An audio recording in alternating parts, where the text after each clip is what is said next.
Hey everyone, welcome back to the All Things Private Practice podcast. I'm joined today by Angela R. Howard, who is a globally recognized equity centered organizational culture and change strategist who speaks, writes, and advocates for the transformative power of work in driving social impact. As the founder of Call for Culture, a strategic advisory firm and community of practice, Angela helps organizations align, mobilize, and transform into humane, people centered workplaces and create meaningful and lasting change. A former executive leader and head of people and culture, Angela has a firsthand experience navigating organizations through complex culture transformations. She has witnessed how the workplace often lags behind societal and generational shifts, and how unsustainable approaches to change can negatively impact both people and profit. Leveraging her expertise, Angela has guided organizations worldwide to build sustainable, adaptive, and responsive workplace cultures. She has a master's in industrial and organizational psychology and lives in the Chicagoland area. Her team leads Call for Culture's annual Culture Impact Conference. I just read that wrong. And her team leads Call for Culture's annual Culture Impact Conference. This event brings together culture changemakers to address challenges at the intersection of social impact in the workplace, fostering a vision for a more equitable, inclusive, and just future of work. Thanks so much. That's a cool bio. I really like that a lot. Thanks, Patrick, and thanks for having me. Appreciate it. Yeah, of course. Shout out to Kendra, who might be listening right now. Out for the Hey, connection. girl. So I think you're the first masters in organizational, like industrial psychology that we've had on here. And I'm always fascinated by that perspective because your Mhm. background is really in like looking at how organizations are structured and built and designed to best support the well-being of the staff. And Mhm. a really cool perspective to have. So um, tell us a little bit more about what you're doing. Like that, everything I just read sounds very, very interesting and really unique.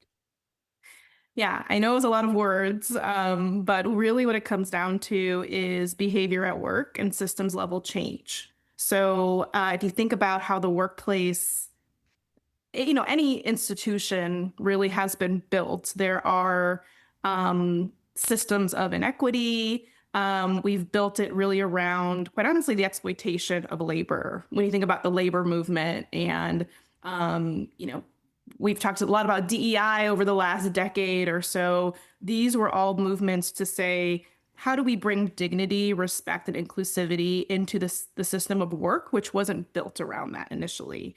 Right. So when something is so fundamental and foundational to an organization, it's very hard to change it.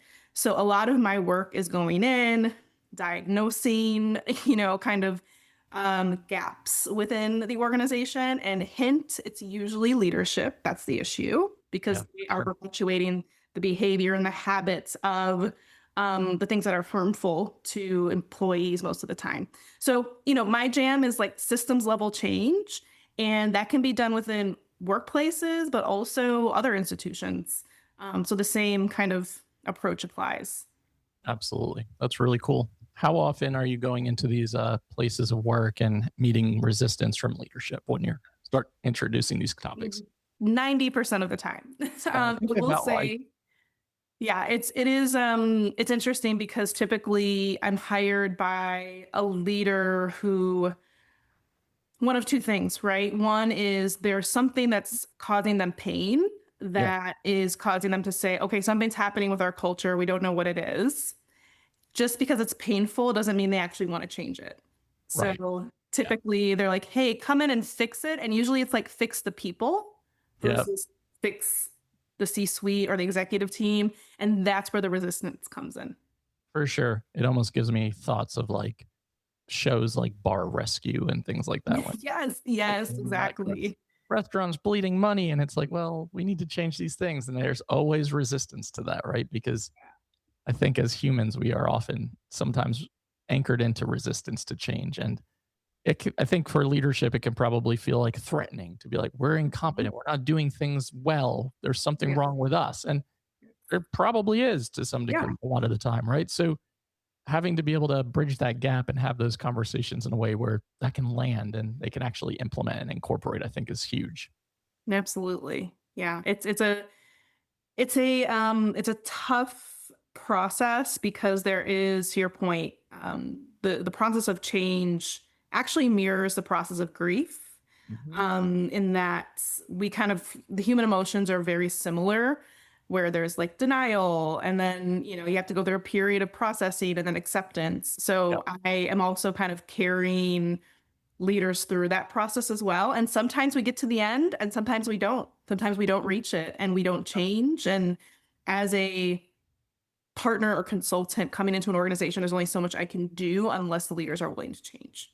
Yeah, absolutely. Yep, I agree. And it sounds so fascinating to say like someone would hire you to then be like, yeah, I'm not really Yeah, interested. no thanks. And yeah, it And seems that's like, interesting because, during, I think, the height of work around DEI, we were doing really, really well because organizations were put on the spot for this type of work, but a yep, lot of it was performative. for So sure. it was more of a PR exercise to say, Yep, we've hired these people, we're paying them lots of money, and they're doing this great work. Check the box. yep, So one thing that my team and I always focus on is we're very transparent with our process because we take a lot of time in the beginning to talk to the people in the organization, and we always ensure that their voices are included. And what we make clear is that we work for the organization, not for a person. A lot of consulting firms will be, say, well, we have these stakeholders and we have to kind of appease these stakeholders. We go in and say, no, we work for the organization and making it better. And so we take a little bit of a different approach, which isn't appreciated by everybody. sure. So it's been an interesting few years, to say the least. Yeah, and I bet that this year has been really interesting with the state of our country and attacks on DEI in general. Mhm. And I imagine that makes things even harder in terms of resistance that could potentially show up in some of these organizations saying like, we want to change, but we don't really want it. We're being told we actually don't have to anymore. Like we're being told that we Exactly. get in Yes. trouble if we do that. Exactly. Yeah. There's kind of a few different. I guess we had this huge umbrella of people who are doing DEI work and culture work. And now we're finding a few things. One is not everybody was serious about it. It was Yep. more of the check the box PR effort. And now they're Yep. like, oh, we don't have to do that anymore. Cool. Right. We're Yeah. gonna, divest with that investment. Then there's a group of people, like nonprofits, for example, are in a really tough spot because their actual mission is around DEI most of the time. And so they're being attacked just to exist. Yep. And, also being able to pay like legal fees to fight against people filing claims. They don't Yep. have that money. So there's kind of a reframing of DEI that this group has to do. We have to call it something different. We have to continue to do the work, but kind of massage language. And then there's the people who are just doubling down. And I would put myself in that camp. I mean, thankfully, we don't run a government company or like a nonprofit. So we have a little bit more flexibility to still speak up and use our platform around the Right. world. And I love that, the third point for sure. And I find myself in that camp as well. I want to go back to your first like point, which would have been like, we don't have to do it anymore. Cool. And maybe this was lip service or very performative, check the box, etc. Let's talk about what that means for culture. Because like I Mm. think if you are an employee in a organization, whether you are in a group practice or any sort of organization, and they say, you know what, we really don't have these values. These are things that we don't care that much about. Or like, Mhm. we just create an equal space for everybody, like all lives matter type of shit. Yep. So like, what does that do to culture? It's extremely damaging because first of all, there's a dissonance between what employees are experiencing and what companies are saying. Yep. And I think people are waking up to that fact pretty quickly. Yeah. And there is a pushback that we're seeing. And this kind of balance of power, I think, is over the last few years has been very erratic, right? So we had a moment in time with COVID where everyone, was working from home, and there was a lot of for people who are marginalized in the workplace. This was great because people with disabilities, people of color, The people who have been marginalized and on the margins of the workplace experience were like, this is great. I don't have to deal with microaggressions. I now have the accommodations that I need. Yep. And then, the power got rebalanced, right? Said everybody come back to the office. And now we have to snap back into the status quo. Yep. So I think we're at a very interesting point right now where I believe, even though we're seeing kind of a swing back because of our administration, the lack of focus on human rights and the human experience, I think it's going to pivot. It's going to swing right back. It's just going to take some time, Sure. because there is more of an uprising with the employee base Yep. and new generations coming into the workplace saying, we're not dealing with the status quo. Absolutely. And one of the things I talk a lot about, and it just drives me a little nutty, is, every generation, we have this big conversation about them, right? Gen Z, I'm a millennial. Me too. So at some point we were the hot topic. Yep. Now it's Gen Z and it's the same conversation, right? Oh my gosh, they don't want to work. They're entitled. They're lazy. We've literally been having this conversation since the 1800s. Yep. There's a Reddit thread. If anyone is interested, I'd be happy to share you the link, but it's a list of newspaper clippings since 1894. And they all sound the same. And it's like, nobody wants to work. And it's always around a point in time where we're asking for progress and we're asking for dignity and respect Yep. in the work we do. And so I know I'm giving you lots of information here, but No, I think I to your love question that. about culture, we are at a breaking point of what is Yeah. acceptable. And even though the old norms are still kind of holding on, I believe we're at a point of a revolution and evolution that we haven't seen since the labor movement. I think we're going to see a whole nother movement in the next few years. I think you're absolutely right. And I actually love these conversations about culture creation because I always try to like step back and take a look at what people are saying externally. And I see a lot of that, right? Like from other, for example, group practice owners. Let's use that as an example for this podcast of like, nobody wants to work. We never get applications. Yes. Anyone that's here, is so lazy and unmotivated. Everyone wants to work 15 to 20 hours a week.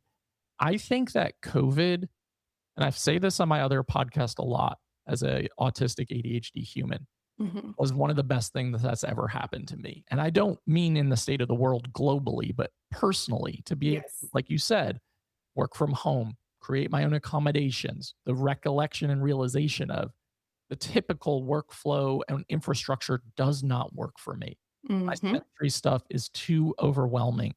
And Mhm. it was just like eye opening for me.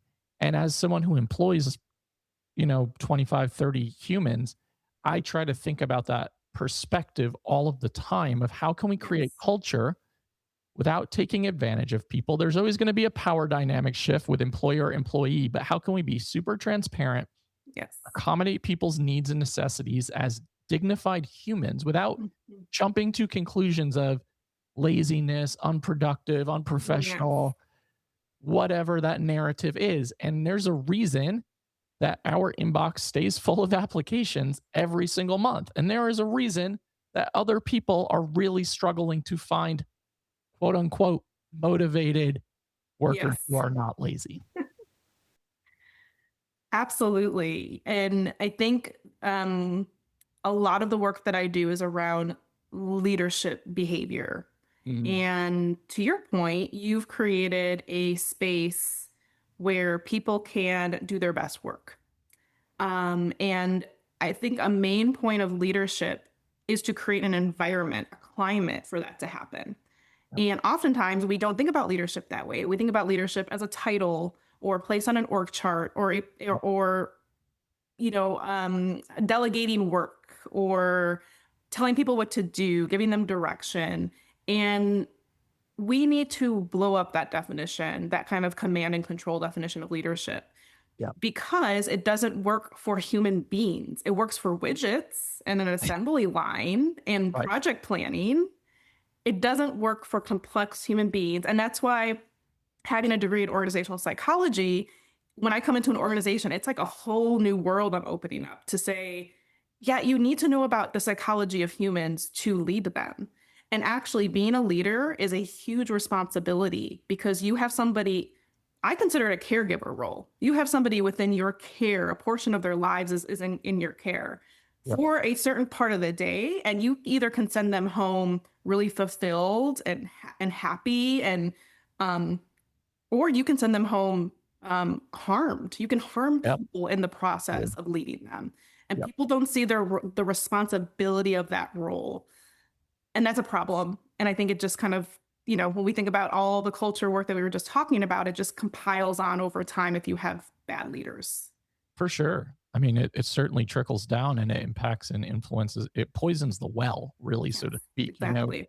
Hmm. And I've been a part of conversations with organizations where it's like, Jesus, this is really toxic, and the only way out is to like really deconstruct everything we thought we knew and rearrange all of the leadership infrastructure. And that's Yes. where that pushback comes in, right? Like that's where that resistance comes in because it's like, oh, I feel threatened. Our entire existence could change.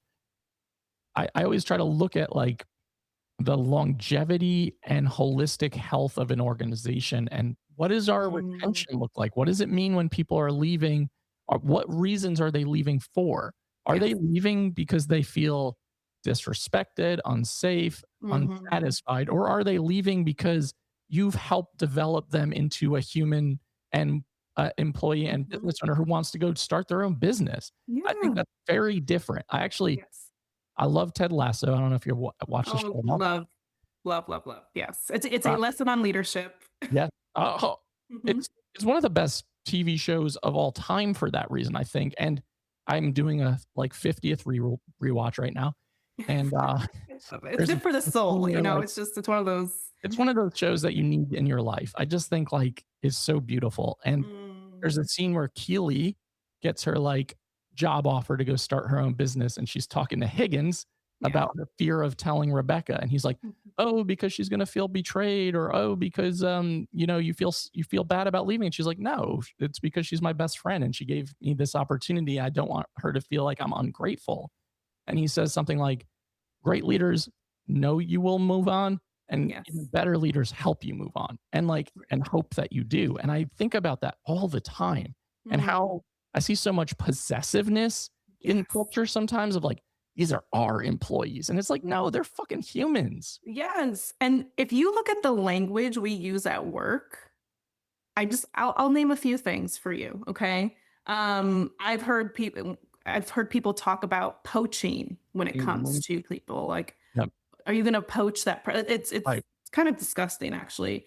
Yep. We talk about human capital management. Yep. We use all these words and this language around possessiveness Yep. of people, and this is rooted probably in history that we could talk about on another podcast. But For sure. For sure. we really think about people as a means to an end when it Yep. comes to the work. And so I agree with you 100%. There is also a sense of toxic loyalty. Yep. Even the idea of loyalty, I think, is something that doesn't belong in the workplace. For It is sure. a partnership, right? Yep. I say for a certain period of time, I'm going to give you my talent, my time, my contribution, and you're going to exchange that for an experience and maybe some benefits and definitely pay, right? So it is a partnership, and that agreement, that social contract as well, Yep. is the loyalty. But the thing that I have worked with a lot of family-owned businesses, and it's interesting because it's a family-owned business, but they want all their employees to be family. They're like, we're all family here, that terminology, and that's really toxic because first of all, families don't work together. They don't fire each other. They don't give each other performance reviews. They Nope. don't have to have tough feedback conversations about their work. Nope. It's an exploitation of the word loyalty, and employers will use it within the workplace to shame and guilt people into doing more for them.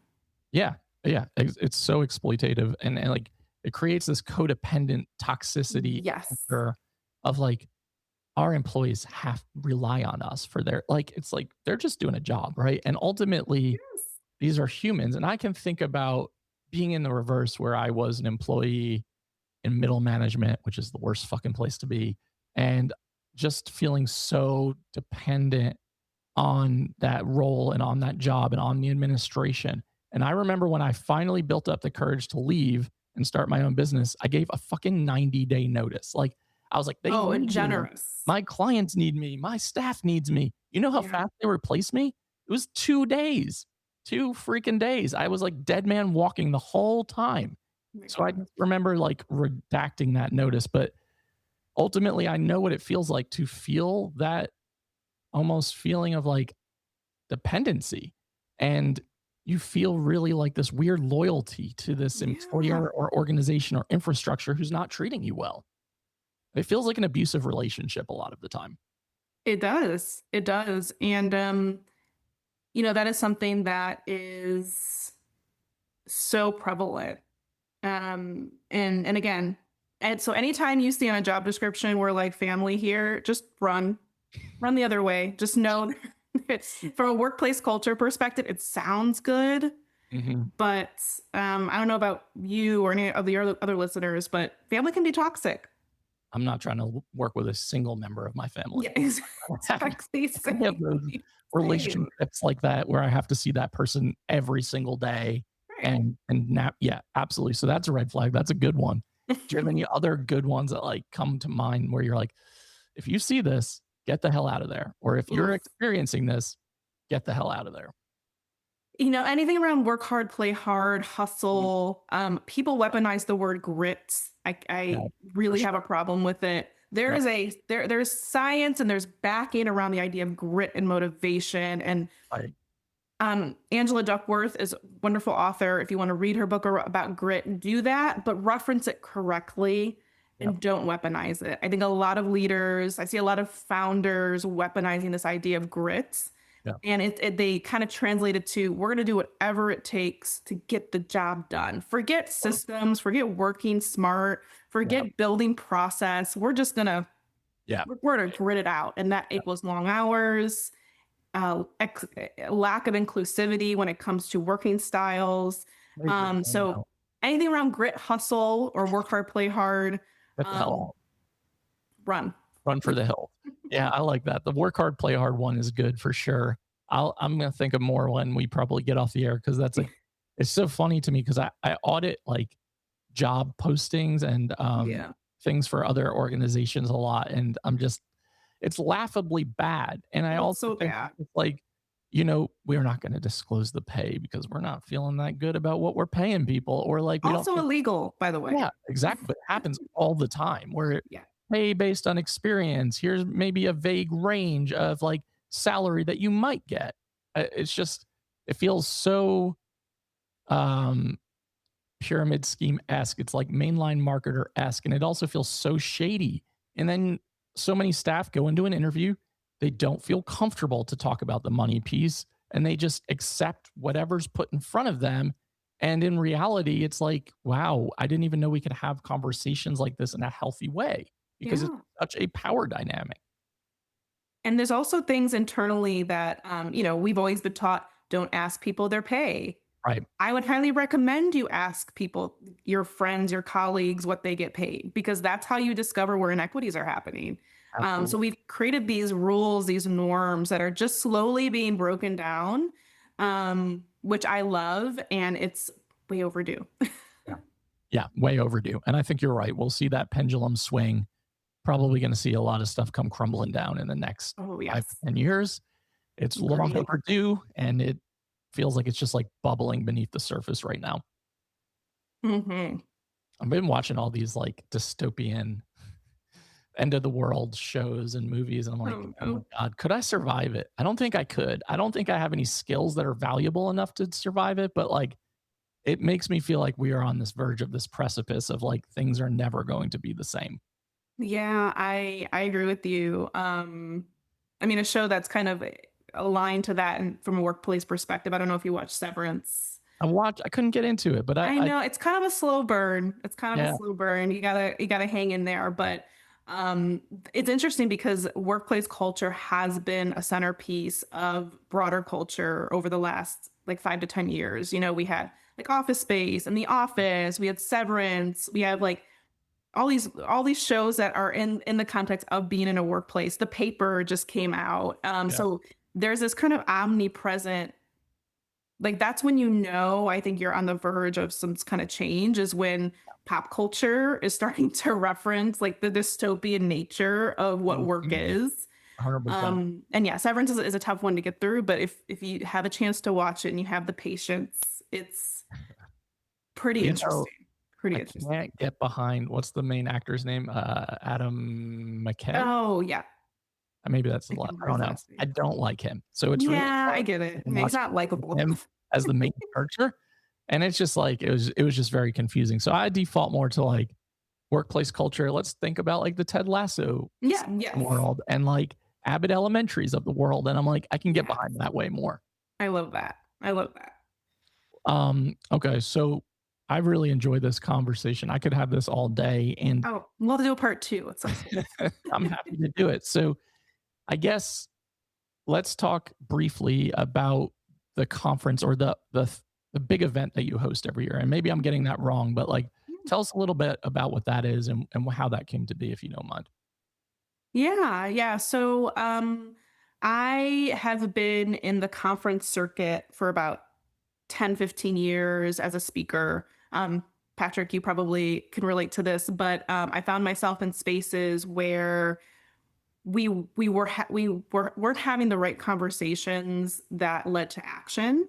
I have found that conferences tend to be more of a marketing machine than an actual place of gathering and collective action with the brain trust of people that you've brought together. The other piece is saw a lot of inequities when it came to the conference circuit. Speakers not getting paid, some Yeah. speakers getting paid more than others, no social responsibility around the event. And like, who are Right. we hiring? Can we pour our money into vendors who are small businesses for the community in which we're hosting the event? So, all of that to say, I kind of got fed up around it. And I said, I'm going to build my own responsible model around conferences, which is still in the process. I haven't Yeah. perfected it yet, but more of a model that creates opportunity, equity, and a human experience that actually leads to collective action. Right. So the Culture Impact Lab, it's our annual conference. We talk about topics at the intersection of workplace culture and social change and impact. So, like some conferences, like DEI or social change, might be like one section. That's Right. all we talk about. So we are typically gathering people in spaces where we're focused on like human rights and what that looks like within workplace culture, but also more socially. So I call it the big C and the little C, because anything happening within workplaces mirrors what happens socially within broader culture. And Yeah. workplaces are usually at the tail end of any kind of change. So we're really trying to bring people together to expedite that. And so we run it every May in Chicago. We're hoping to do more cities soon this is our third year. And yeah, if you're interested in joining or learning more, you can find us at callforculture.com. So you can learn more about Call for Culture or the company or the conference with that website. Love that. We'll have that in the show notes for everyone too, because that's definitely an amazing opportunity to go and learn and participate and be around people who get it and who are trying to do things differently. I think that's the big piece here is like not everybody out there is doing it this way, right? Like, so there are people who are really trying, leadership groups that are really good and really trying to figure out ways to better serve their staff and their communities. Yes. So I really love that and Yeah. appreciate you sharing that as well. So anything else you want to leave listeners with that we'll link in the show notes as well? No, I mean, callforculture.com is the main one. I'm also on socials. So Angela Rose Howard on Instagram and at Call for Culture. So please consider me a resource. Reach out if you're kind of on your own leadership journey, trying to figure, starting your own practice, and you're starting to think about culture, which you really should be thinking about at the very beginning. um, so happy to be a resource and just very, very excited to continue these conversations and to be in your orbit, Patrick. So thank you. Likewise, again, Kendra, shout out. So thanks Yes. again. um, well, thanks to everyone listening to the All Things Private Practice podcast. All episodes are out on Saturdays, all major platforms and YouTube. Like, download, subscribe, share. Make sure to join us in Portland, Maine for my third annual Doubt Yourself, Do It Anyway Summit, September 1st to the 3rd. Doubt yourself, do it anyway. Do it. See you next week.